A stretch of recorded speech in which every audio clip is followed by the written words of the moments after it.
আসসালামু আলাইকুম এভরিওয়ান, স্বর্ণাস কিচেনে আপনাদের স্বাগতম। আজকে আমি বিকালে চায়ের সঙ্গে খাওয়ার জন্য খুবই মজাদার একটা স্ন্যাক্স তৈরি করে দেখাবো। আশা করি আমার এই সহজ রেসিপিটা আপনাদের কাছে ভালো লাগবে। চলুন দেখে নিই। এখানে আমি 4 পিস পাউরুটি নিয়ে নিয়েছি। এখন এগুলোকে আমি একটু সাইডে রেখে একটা বাটিতে আমি বেশ কিছুটা পরিমাণ পানি নিয়ে নিয়েছি। পাউরুটিগুলোকে একটু চুবিয়ে পানিগুলোকে চিপে চিপে ফেলে দেব। ফেলে দিয়ে হাত দিয়ে এগুলোকে একটু খুলে নেব। এখানে আমি আরও একটা রুটি এভাবে করে দেখিয়ে দিচ্ছি যে এভাবে পানির ভিতরে চুবিয়ে হাত দিয়ে পানিটা চেপে ফেলে দেবেন। ফেলে দিয়ে হাত দিয়ে এরকম টুকরো টুকরো করে নেবেন। এখন আমি সব রুটিগুলোকে এক এক করে এভাবে করে ছিঁড়ে নিয়েছি। এখন এর মাঝে আমি দিয়ে দেব বেশ কিছুটা পরিমাণ পেঁয়াজ কুচি। পেঁয়াজটা আমি এখানে আগে থেকে কুচি করে রেখেছি। দিয়ে দিলাম 2টা কাঁচামরিচ কুচি, একটা মাঝারি সাইজের আলু গ্রেট করে নিয়েছি।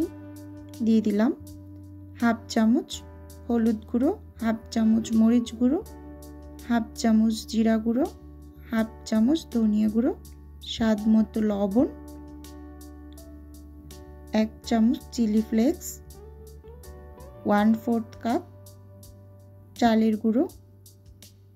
এখন একসাথে এই সব উপকরণগুলোকে আমি হাত দিয়ে খুব ভালোভাবে মেখে নেব। মেখে নেওয়া হয়ে গেলে আমি এখানে হাফ চামচের মতো ফুড কালার ব্যবহার করব, যাতে পকোড়ার কালারটা খুব সুন্দর আসে। তাই এই পর্যায়ে দিয়ে দিলাম হাফ টেবিল চামচ ফুড কালার। হাত দিয়ে খুব ভালোভাবে মেখে নিয়েছি। চুলোতে তেল গরম বসিয়ে দিয়েছি। এখন এক এক করে পকোড়াগুলো তেলের মাঝে ছেড়ে ভেজে নেব ভালোভাবে। জানি না এখন পর্যন্ত কোন কোন আপু এবং ভাইয়ারা ধৈর্য সহকারে আমার এই ভিডিওটা দেখতেছেন। তাহলে প্লিজ একটা লাইক দিয়ে অবশ্যই ভিডিওটা দেখা কন্টিনিউ করবেন। আপনার একটা লাইকই পারে আমার এই ভিডিওটা আরও 8-10 জনের কাছে পৌঁছে দিতে। আর দয়া করে কোনো নতুন বন্ধু ভিডিওর নিচে এসে বলবেন না যে নতুন বন্ধু হলাম, পাশে থেকো, কমিউনিটিতে নক দেবেন। অবশ্যই সেখান থেকে আপনার পাশে চলে যাব। এখন এগুলোকে তুলে নিয়েছি ভেজে, দেখিয়ে দিচ্ছি একটু।